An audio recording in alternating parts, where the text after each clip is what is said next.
As the Japanese forces occupied Tulagi in the Solomon Islands in May of 1942 and expanded their empire's defensive perimeter, they turned their attention to a much more ambitious target: Australia. The Allies were then forced to intervene before letting the enemy destroy any of their precious bases in the Southern Hemisphere, leading to the first naval confrontation between the two most notorious participants in the Pacific War. Soon, the American warships were steaming towards the disputed waters to halt the Japanese invasion, and they unknowingly set the stage for an improvised encounter that would become the world's first carrier battle in history.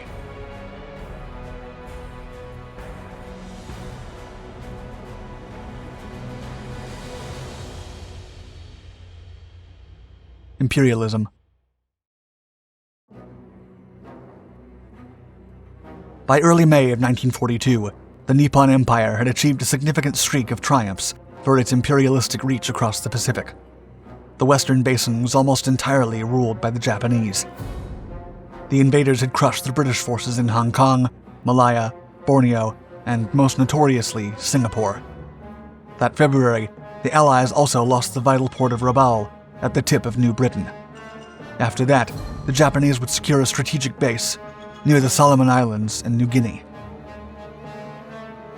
Meanwhile, the Dutch had also been overwhelmed in Sumatra and Java and irremediably lost their oil fields to the Japanese. Soon after, the British resistance to Burma collapsed, and their forces were forced to retreat into the Indian frontier. By then, the US was also at the mercy of the powerful Japanese forces. General MacArthur had lost the Philippines at the fall of Bataan in April, the largest surrender in US history. Moreover, the tiny bastion on Corregidor Island managed to withstand the siege for a while, but eventually fell too. The Allies were losing their colonies in the Far East one by one, but a more alarming threat emerged at the end of the first stage of the war. After capturing several key islands, the Japanese put their sights on Australia. The Empire now planned an outright invasion of the oceanic nation, either by moving through the Solomons towards Fiji or by cutting off the supply lines to America. If the Japanese succeeded, it would create a catastrophe.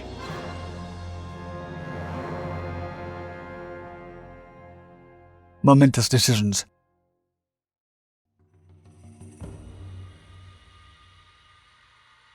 Japanese senior military leaders thought an invasion of Australia was somewhat impractical. Instead, most of them concluded it would be a better strategy to seize the critical New Guinean stronghold at Port Moresby. New Guinea's southern shore promised a firmer perimeter that would simultaneously unbalance the Allies. More importantly, it offered a better chance to strangle Australia. In addition, the town had a large airfield that could potentially project a Japanese airport across the Coral Sea into northern Australia, while shielding Japanese bastions in New Britain and the Carolines from Allied bombers. As such, Operation MO was born. Admiral Inoue Shigeyoshi, the commander of the Fourth Fleet, plotted an amphibious assault on Port Moresby that would require considerable fleet carrier support. The top officials of the Imperial Navy were already competing over scarce resources in their stretch across the immense ocean. Inoue's superior, Commander-in-Chief of the Combined Fleet, Admiral Yamamoto Isoroku, had different plans for his invaluable carriers. They were to be sent to the Central Pacific in preparation for Midway. Yamamoto reluctantly agreed to his subordinates' plans in early April, and Inoue got the relatively new Carrier Division 5, which included the carriers Shokaku and Zuikaku. As soon as Operation MO was completed, the carriers were to return to their initial assignment in Midway. The invading warships departed from Truk at the end of the month, ready to swarm into Port Moresby. But unbeknownst to them, their adversaries had cracked their codes and were aware of the precise outline of the Japanese plans 3 weeks in advance.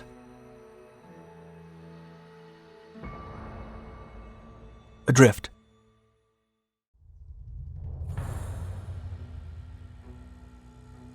Notable carriers USS Lexington and USS Yorktown were operating in the area, and they were immediately reallocated to the Coral Sea to intercept the invading fleet. The Japanese plans proved to be unnecessarily complex. Admiral Takagi Takeo, the commander of the carrier's striking force, would not take a direct route, and instead surrounded the islands in a wide loop to the east around the Solomons. Only then would the strike force take its intended position in the middle of the Coral Sea, while also targeting enemy air power in northeast Australia. As a result, both unassuming parties ended up barely miles from each other, but they didn't know it. On May 3rd, the Japanese captured the tiny island of Tulagi in the Solomons. That same night, Vice Admiral Frank Jack Fletcher mobilized Yorktown and attacked the invasion forces.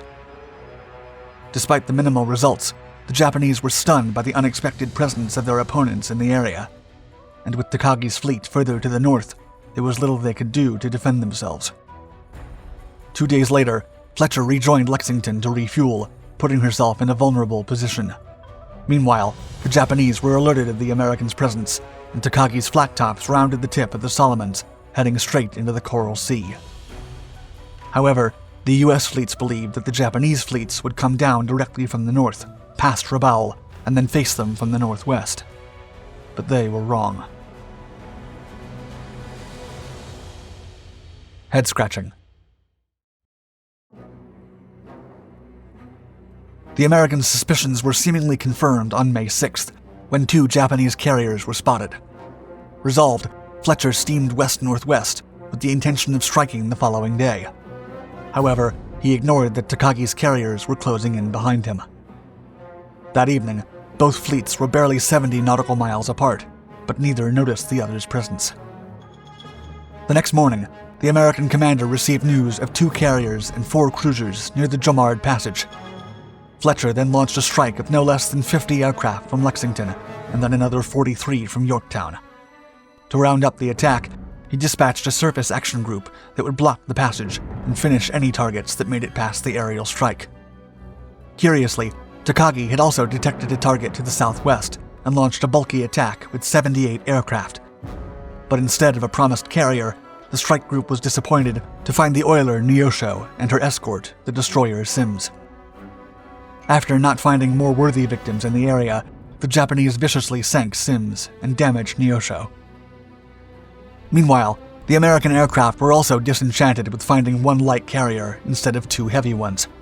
The brand new Shoho was sailing at the front of the main landing force, heading towards Port Moresby, an incomprehensible decision given that the Japanese knew American carriers were in their surroundings. The Americans capitalized on the mistake, and in only 25 minutes, their unopposed air power pummeled the light carrier with 7 torpedoes and 13 bombs. Ablaze from stem to stern, Shoho plunged to the bottom, dragging over 600 hands with her.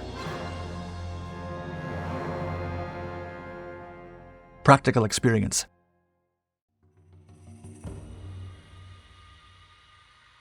The Americans had endured consecutive losses and defeats after the attack on Pearl Harbor, but that day, Fletcher received a cathartic message from one of his aviators that said, quote, "Scratch 1 flat top." The Japanese invasion was soon postponed, and the transports pulled away from the American threat.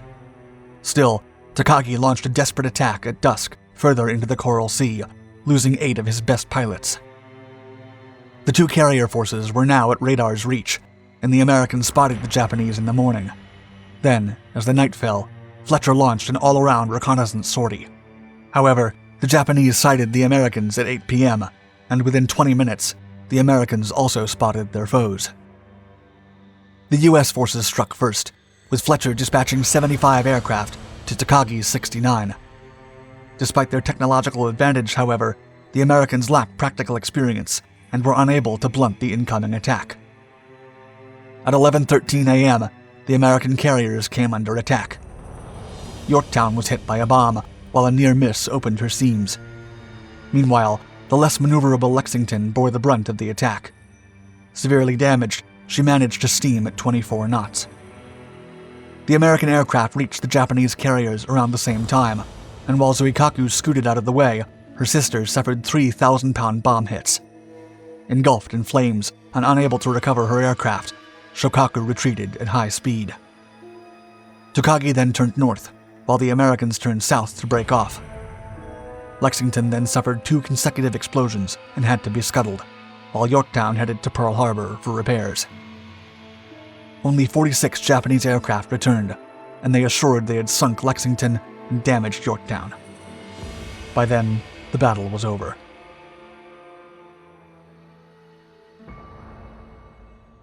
strategy or tactic. 4 days of fighting resulted in the loss of 70 Japanese and 66 American warplanes. It was also the first air and naval battle in history, and none of the carriers actually fired at each other. Initially, the Japanese believed they had won the battle, but time would prove otherwise. The Empire lost so many aircraft that Operation MO had to be cancelled, and the Japanese fleets were forced to return to Rabaul. But while the Battle of the Coral Sea would later be overshadowed by the epic Battle of Midway, its significance foreshadowed the naval warfare that would define the next stage of the Pacific War. Japan went on to occupy the Solomons, but the victory was of no avail. Losing so many experienced pilots and carriers proved to be a heavy toll, which would define the outcome of the Midway confrontation. Ultimately, the Coral Sea marked the beginning of a new phase of the war. Thank you for watching Dark Seas. Don't hesitate to subscribe to all our Dark Documentaries channels for many more exciting stories from the World Wars and beyond. And make sure to hit the thumbs up button and click on the bell icon to be notified of our newest videos. Stay tuned.